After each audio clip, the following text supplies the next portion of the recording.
नमस्कार दोस्तों, कैसे हैं आप सभी लोग। मैं हिमांशी आप लोगों का स्वागत करती हूं संपूर्ण आईएएस पीसीएस के इस ऑनलाइन प्लेटफॉर्म में। दोस्तों, हम आशा करते हैं कि आप सभी लोग स्वस्थ होंगे, बहुत अच्छे से होंगे और पूरी ऊर्जा और लगन के साथ अपनी तैयारी में लगे हुए होंगे। जैसा कि आपको भी पता है कि जो आपके एग्जाम्स होने वाले हैं, जैसे यूपी पीसीएस, आरओ, बीपीएससी, ये सभी एग्जाम जो है वो करीब आ रहे हैं। तो हम आशा करते हैं कि आप अपनी तैयारी में अच्छे तरीके से लगे हुए होंगे और आपकी उसी तैयारी को और बेहतर बनाने के लिए जो संपूर्ण आईएएस पीसीएस की टीम है ये आपके साथ लगी हुई है। तो जैसा कि आपको पता है कि हमारी टीम के माध्यम से यहाँ पे एक जो क्रैश कोर्स चलाया जा रहा है, जिससे आप ज्वाइन करके अपनी प्रिपरेशन को और ज़्यादा स्ट्रांग बना सकते हैं और आपका जो एग्जाम्स है उसमें सफलता प्राप्त कर सकते हैं। तो चलिए हम अपनी क्लास को स्टार्ट करते हैं। राज्यों के पुनर्गठन संबंधी संसद की शक्ति। संसद की शक्ति अभी हमने देखा, आर्टिकल 2 जो नए राज्यों के प्रवेश और स्थापना की बात करता है, और जो आर्टिकल 3 है दोस्तों वो राज्यों के पुनर्गठन संबंधी संसद की शक्ति है। मतलब कि पावर ऑफ पार्लियामेंट क्या है दोस्तों? Power of parliament to reorganise states. ठीक है, रीऑर्गेनाइज स्टेट्स, उनको पुनर्गठन करने की शक्ति के बारे में यहाँ पे बात किया जा रहा है। ठीक है, तो देखिए यहाँ पे क्या कह रहा है, अनुच्छेद 3 दोस्तों क्या कह रहा है, इसके अंतर्गत संसद, कौन? संसद को ये शक्ति है कि ये नए राज्यों का निर्माण कर सकती है और वर्तमान राज्यों के क्षेत्र या उनकी सीमाओं या उनके नामों में परिवर्तन कर सकती है। देखिए वेरी वेरी इंपॉर्टेंट है, ध्यान रखिएगा। जो अनुच्छेद 3 है वो क्या कर सकती है? जो आर्टिकल 3 है दोस्तों, जो आर्टिकल 3 है ये किसी भी राज्य के, कौन? संसद हमारी कर सकती है। ये शक्ति किसको है? संसद को है। ये ध्यान रखिएगा हमेशा, ये पार्लियामेंट ही कर सकती है दोस्तों। ये किसी भी राज्य के, जो भी राज्य है उसके क्षेत्र में परिवर्तन कर सकती है। ठीक है, उसके क्षेत्र में दोस्तों परिवर्तन कर सकती है, उसकी टेरिटरी में चेंज कर सकती है, और ध्यान रखिएगा उनकी सीमा में परिवर्तन कर सकती है। ठीक है, सीमा में परिवर्तन कर सकती है, और इसके अलावा हम लोग देखें तो इसके नाम में भी परिवर्तन कर सकती है। ठीक है, इनके नाम में भी परिवर्तन कर सकती है। ठीक है, नाम में परिवर्तन कर सकती है। ये अथॉरिटी किसके पास है? तो ये हमारी पार्लियामेंट के पास है। अब ये जो परिवर्तन करेगी वो परिवर्तन किसके तहत करेगी दोस्तों? ध्यान रखिएगा, ये आर्टिकल 3 के तहत करेगी। और इसको ध्यान रखिएगा, इसको जो भी ये परिवर्तन करेगी दोस्तों, इसको ध्यान रखिएगा यहाँ पे, इसको दोस्तों संविधान संशोधन, जो संविधान संशोधन किया जाता है ना, अनुच्छेद 368, इसके तहत संशोधन नहीं माना जाएगा। ठीक है, 368 के तहत नहीं माना जाएगा।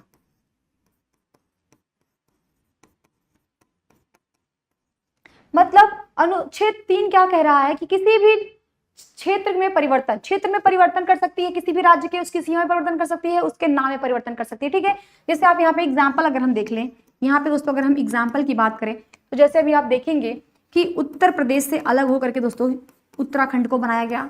फिर हमने यहाँ पे देखा कि जो मध्य प्रदेश से अलग करके दोस्तों छत्तीसगढ़ को बनाया गया। फिर हमने यहाँ पे देखा कि जो बिहार राज्य था, बिहार राज्य से अलग करके जो झारखंड राज्य को बनाया गया।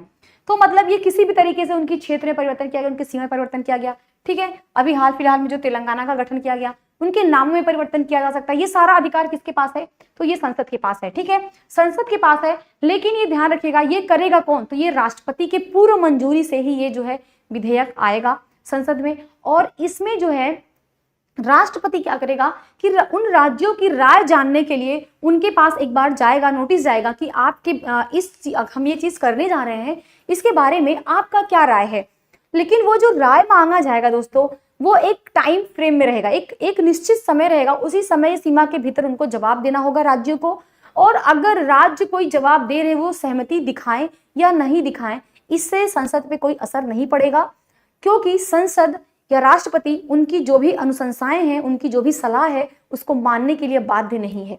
ठीक है, संसद उनको मानने के लिए बाध्य नहीं है, इसलिए उसके पास पूरा अधिकार है कि वो जो चाहे उसके सीमाओं में परिवर्तन कर सकता है, उसके नाम में परिवर्तन कर सकता है और उनके क्षेत्र में परिवर्तन कर सकता है। ठीक है, चलिए नेक्स्ट हम लोग यहाँ पे देखते हैं क्या है पॉइंट, कि किसी राज्य में से उसके क्षेत्र को अलग कर दो या दो से अधिक राज्यों को, कैसे हो सकता है? कोई राज्य है उसी किसी क्षेत्र को हमने काट दिया, अलग काट करके उसका कुछ अलग नाम रख करके बना दिया, या फिर कोई दो या दो जो अधिक राज्य हैं उनको हमने ऐड कर दिया, उनको जोड़ दिया, या फिर राज्यों के भागों को मिलाकर, या जो कुछ राज्य उनके भागों को मिला दिया, या किसी राज्य क्षेत्र के किसी राज्य के भाग से मिलाकर एक नए राज्य का निर्माण कर सकती है। ठीक है, आप देखिए यहाँ पे कितने तरीके से कर सकती है। ठीक है, अलग कर सकती है, किसी क्षेत्र को काट करके दो या दो से अधिक राज्यों को आपस में मिला सकती है, या फिर हम देखें तो उन राज्यों के भागों को मिला सकती है, या किसी राज्य क्षेत्र को किसी राज्य के और भाग से मिला करके एक नए राज्य का निर्माण कर सकती है। ठीक है, किसी राज्य के क्षेत्र को बढ़ा सकती है, उसके घटा सकती है।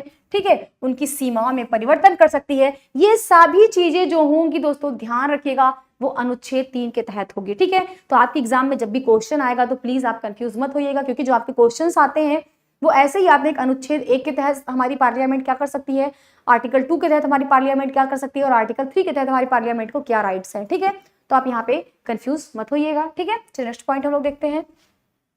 देखिए यहाँ पे जो नेक्स्ट है कि आर्टिकल 3 के अंतर्गत राज्यों की सीमाओं या नामों आदि में परिवर्तन करने के लिए संसद को एक निश्चित प्रक्रिया, ठीक है, एक प्रोसेस है जो कि पूरा करना होता है, और इसके विभिन्न चरण होते हैं। जैसे अगर किसी भी राज्य के निर्माण या पुराने राज्यों की बात करें, उनके अगर क्षेत्र में, सीमाओं में या उनके नामों में कोई भी परिवर्तन अगर संसद करने जा रही है तो वो क्या करेगी, कोई भी विधेयक राष्ट्रपति के पूर्व अनुशंसा के बिना, अभी मैंने बात किया कि जो भी विधेयक आएगा दोस्तों ध्यान रखिएगा, कोई भी अगर विधेयक ऐसा संसद में लाया जा रहा है तो वो राष्ट्रपति की पूर्व मंजूरी से ही आएगा। ठीक है, राष्ट्रपति की पूर्व मंजूरी से ही आएगा, मतलब राष्ट्रपति ने अगर आदेश दे दिया ऐसा करने के लिए तभी संसद ये काम कर सकती है। ठीक है, राष्ट्रपति की पूर्व मंजूरी से ही लाया जाएगा। ठीक है दोस्तों, ये ध्यान रखिएगा, राष्ट्रपति की पूर्व मंजूरी से ही लाया जाएगा। ठीक है, ऐसे विधेयक जिसके द्वारा किसी राज्य के क्षेत्र, उसके नाम या सीमा में परिवर्तन करना है, तो किसी भी विधेयक को संसद में पेश करने से पहले राष्ट्रपति द्वारा संबंधित राज्य के विधायिका को विचार करने के लिए भेजा जाएगा। राष्ट्रपति, मैंने अभी बताया ना, राष्ट्रपति विचार करने के लिए जो भी राज्य के संबंध में अगर चेंज करना चाह रहे हैं तो वहां की जो विधायिका है उस विधायिका को ये जो है विधेयक भेजा जाएगा, ये प्रस्ताव भेजा जाएगा कि जी हम ऐसा करने जा रहे हैं, क्या आप अपना जो भी मत है वो एक निश्चित समय सीमा के भीतर अपने मत को आप प्रस्तुत करिए। लेकिन होता यह है कि दोस्तों ध्यान रखिएगा, जो संसद है और वो राज्य विधायिका के मत या जो भी उसके दृष्टिकोण हो उसको मानने के लिए, मैंने क्या कहा, बाध्य नहीं है। ठीक है, वेरी वेरी इंपॉर्टेंट, ध्यान रखिएगा, बाउंडेड नहीं है उसको मानने के लिए। हमारी पार्लियामेंट भले ही उसका मत उस पर आ गया हो, ऐसा जरूरी नहीं है, मतलब हमारी पार्लियामेंट अपनी इच्छा से भी कर सकती है, बट एक फॉर्मेलिटी के लिए अगर वो पूछ रही है, कोई भी सुझाव है, मान भी सकती है और नहीं भी मान सकती है। ठीक है, नेक्स्ट पॉइंट हम लोग देखते हैं दोस्तों। नेक्स्ट है यहाँ पे कि अनुच्छेद 3 के अंतर्गत जो भी चीजें होंगी कि किसी, ये सेम रिपीटेड आ गया है,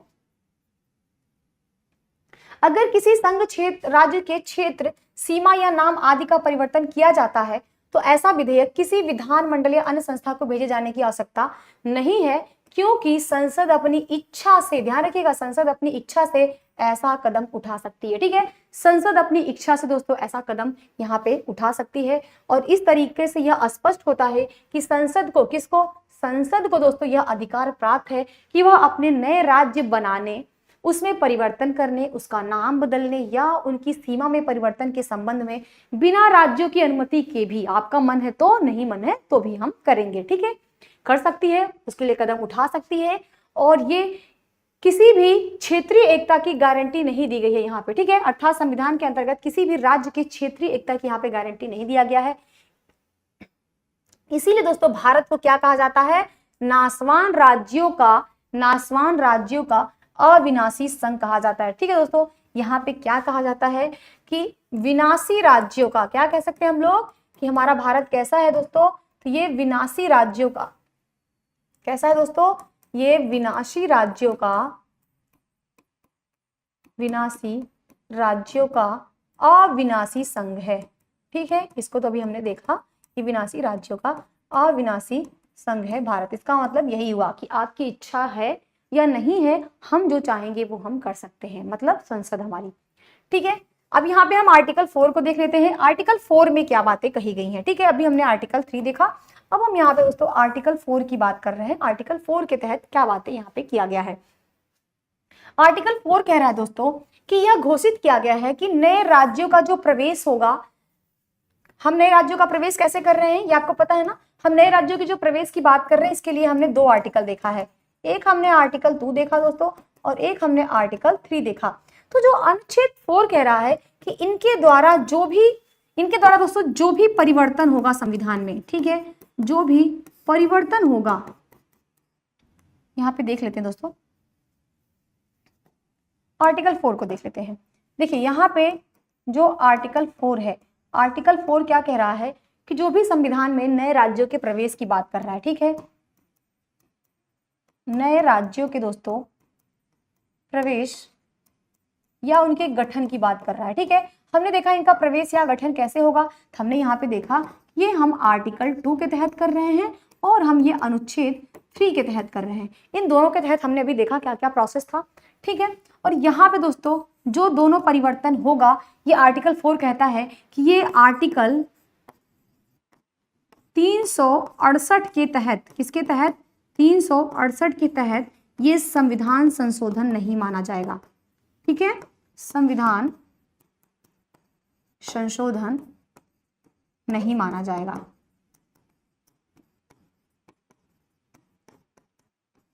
ठीक है दोस्तों, ये संविधान संशोधन नहीं माना जाएगा। तो अब आप सोच रहे होंगे जब संविधान संशोधन नहीं माना जाएगा फिर इनका निर्माण कैसे होगा, फिर इनका निर्माण कैसे होगा दोस्तों। इनके निर्माण के लिए ध्यान रखिएगा, इनके निर्माण के लिए यहाँ पे साधारण बहुमत की बात किया गया है, ठीक है। किसकी बात किया गया दोस्तों, साधारण बहुमत की बात किया गया है। मतलब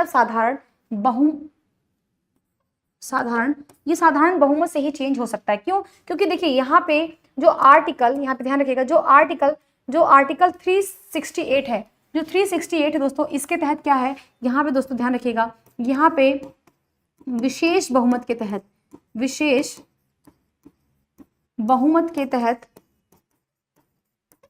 परिवर्तन होता है, ठीक है। विशेष बहुमत के तहत दोस्तों यहाँ पे परिवर्तन होता है। लेकिन अगर हम बात करें दोस्तों कि हमारा जो नए राज्यों का प्रवेश या गठन है ये विशेष बहुमत ना होकर के दोस्तों इसको साधारण बहुमत से ही पास किया जाएगा, ठीक है। तो मतलब क्या चाहिए, हमें चाहिए साधारण बहुमत चाहिए जी। देखिए यहाँ पे हमें क्या चाहिए, हमें साधारण बहुमत चाहिए। हमारी संसद का, हमारी यहाँ पे दोस्तों जो संसद है, इस संसद का क्या चाहिए, साधारण बहुमत चाहिए। लेकिन इसके लिए जो विधेयक होगा, हमने अभी देखा, इसके लिए दोस्तों जो ये विधेयक होगा, इस विधेयक को राष्ट्रपति की, दोस्तों ध्यान रखिएगा, राष्ट्रपति की पूर्व मंजूरी आवश्यक है, ठीक है, पूर्व मंजूरी आवश्यक है, ठीक है। पूर्व मंजूरी के बिना ये संसद में नहीं लाया जा सकता, ठीक है। चलिए नेक्स्ट हम लोग पॉइंट देखते हैं, ठीक है। तो ये जो अनुच्छेद 4 है यहाँ पे यही चीजें लिखी गई हैं, इसको हम लोग यहाँ पे देख लेते हैं।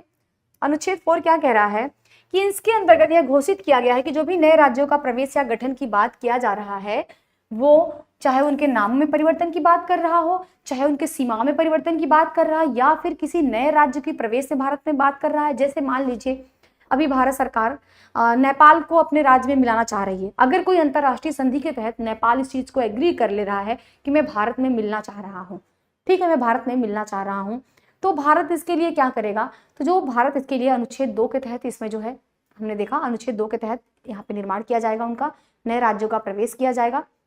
और यहाँ पे दोस्तों ध्यान रखिएगा, इसको जो है अनुच्छेद 368 के तहत संशोधन नहीं माना जाएगा, ठीक है। क्यों, क्योंकि अनुच्छेद 368 के तहत हमने देखा विशेष बहुमत की आवश्यकता पड़ती है, जबकि यहाँ पे साधारण बहुमत से ही ये काम किया जाएगा, ठीक है। तो इस तरीके से हम देखें तो इस तरीके का जो कानून है एक सामान्य बहुमत से और साधारण विधायी प्रक्रिया के जरिए ही पारित किया जाएगा, ठीक है। तो ये चीजें आपको समझ में आ रही होंगी। चलिए नेक्स्ट हम लोग देखते हैं यहाँ पे। नेक्स्ट है दोस्तों, देखिए नेक्स्ट क्या है कि देशी रियासतों का एकीकरण, ठीक है। यहाँ पे देशी रियासतों का एकीकरण है, इसको हम लोग देख लेते हैं। तो ये जो देशी रियासतों का एकीकरण है दोस्तों, इसको हम जो है कल की क्लास में कंप्लीट करेंगे। आज की जो क्लास है वो आज यहीं तक रहेगी। हमने यहाँ पे 4 आर्टिकल्स को देखा, हमने दोस्तों केस को देखा, ध्यान रखिएगा।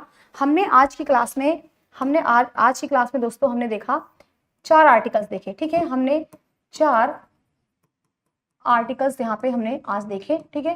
फर्स्ट, सेकेंड, थर्ड और फोर्थ हमने इन सभी को देखा। अब जो हमारी कल की क्लास होगी, कल की क्लास में हम इसके आगे की चीजों को कंप्लीट करेंगे, जिसमें आपका होगा कि जो भी रियासतें थी उनको भारत में कैसे विलीन किया गया, कौन कौन से जो है वो राज्य पुनर्गठन आयोग का निर्माण किया गया, उनकी क्या अनुशंसाएं थी, इन सारी चीज़ों पे और जो भी आपके प्रीवियस ईयर के प्रश्न हैं, इन सभी चीज़ों पे दोस्तों हम कल की क्लास में जो है इस पर डिस्कस करेंगे। आज की क्लास को हम यहीं तक रखेंगे। तो हम आशा करते हैं कि जो क्लास चल रहा है दोस्तों ये आपके एग्जाम को ध्यान में रखते हुए कराया जा रहा है, तो आपको समझ में आ रहा होगा। और जाते जाते दोस्तों ये ध्यान रखिएगा, ये हमारा ये जो मेंटोरशिप प्रोग्राम है इसके बारे में आपको बताना था। ये जो हमारा मेंटोरशिप प्रोग्राम है दोस्तों, इस प्रोग्राम की कुछ विशेषताएं हैं, इसको आप यहाँ पे देख सकते हैं दोस्तों। ये जो हमारा मेंटोरशिप प्रोग्राम है, इस मेंटोरशिप प्रोग्राम को आप देख सकते हैं कि इसमें बात ये किया गया है दोस्तों, पहली चीज की जो प्रोग्राम है इसको अगर आप ज्वाइन करेंगे तो इसमें है क्या कि इसमें दोस्तों बहुत सारे जो टॉपर्स हैं और वो ऑलरेडी सेलेक्टेड हैं, ठीक है, ध्यान रखिएगा। वो ऑलरेडी दोस्तों, एक सेकेंड, इसमें जो टॉपर्स है दोस्तों वो ऑलरेडी सेलेक्टेड है, ठीक है, वो ऑलरेडी सेलेक्टेड है दोस्तों, चाहे वो यूपीएससी में सेलेक्टेड है और वो यूपीपीसीएस, दोनों में ही दोस्तों वो लोग सेलेक्टेड है। यहाँ पे उनकी हमारी टीम में वो लोग भी शामिल हैं।